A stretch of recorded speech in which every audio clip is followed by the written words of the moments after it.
ও দুনিয়ার মানুষ, তোমরা যারা রাজনীতি করতেছো, রাজনীতি করো। একদল লোক রাজনীতি করে জান্নাতের দিকে যাবে, আরেকদল লোক রাজনীতি করে জাহান্নামের দিকে যাবে। এজন্য রাজনীতিটা করতে হবে তোমাকে মুহাম্মদুর রাসূলুল্লাহর আদর্শ মোতাবেক। তাহলে তুমি এই রাজনীতি করেও তুমি জান্নাতের দিকে যেতে পারবে। আর যদি তোমার রাজনীতিটা হয় মুহাম্মদুর রাসূলুল্লাহর আদর্শে না, তাহলে তুমি এই রাজনীতি করে জাহান্নামের দিকে তুমি অগ্রসর হয়ে যাবে।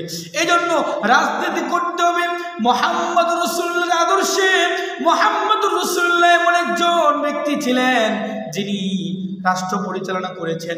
আমাদের সমাজের মধ্যে কিছু উলামায়ে কেরাম বয়ান করে, ওয়াজ করে, শুধু ওই ওয়াজটা বলে যে মুহাম্মদুর রাসূলুল্লাহ রাখাল ছিলেন, বকরি চড়াইছেন, এই কথাগুলা সমাজের মানুষের সামনে তুলে ধরে আমার মুহাম্মদুর রাসূলুল্লাহকে ছোট করে, মুহাম্মদুর রাসূলুল্লাহর বকরি চড়াইছে, রাখাল ছিলেন, এই কথাগুলা জাতির সামনে তুলে ধরে।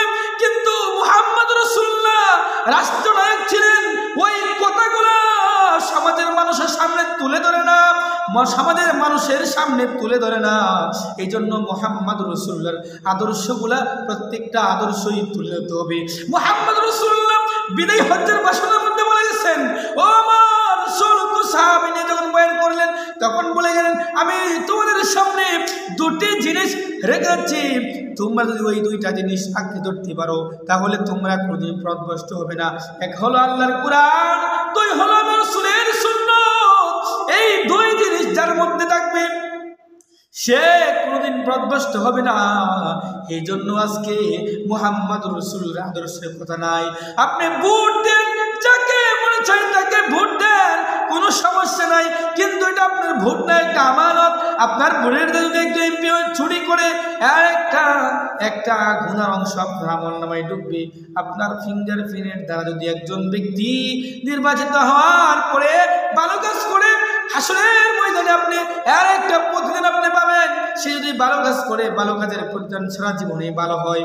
এই জন্য ভোটটা আপনি দিবেন, ভালো একজন মানুষকে সিলেক্ট করে দিবেন, যে মানুষটা কি করবে, ফার্স্ট করার পরে ভালো কাজ করবে, মুহাম্মদুর রাসূলুল্লাহর আদর্শে রাষ্ট্রনায়ক, দেশ চালাইবে।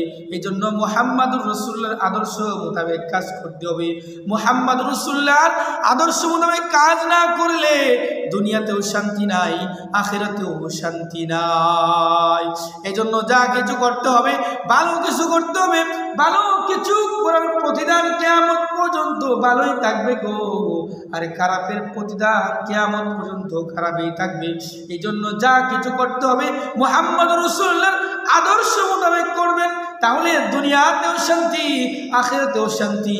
মুহাম্মদুর রাসূলুল্লাহ রাষ্ট্রনায়ক ছিলেন, এই ওয়াজ বর্তমানে অনেক উলামায়ে কেরাম করে না, কিন্তু মুহাম্মদুর রাসূলুল্লাহ বকরি চড়াইছেন, এই ওয়াজ অনেক উলামায়ে কেরাম করে।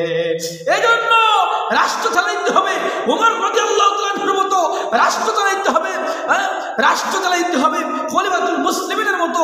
মুহাম্মদুর রাসূলুল্লাহর সাহাবায়ে কেরাম যেরকম রাষ্ট্র চালাইছেন এভাবে রাষ্ট্র পরিচালনা করতে হবে, তাহলে রাষ্ট্রের মধ্যে শান্তি আসবে। কিয়ামত পর্যন্ত এই রাষ্ট্রের মধ্যে শান্তি আসবে না, না, না। ঠিক।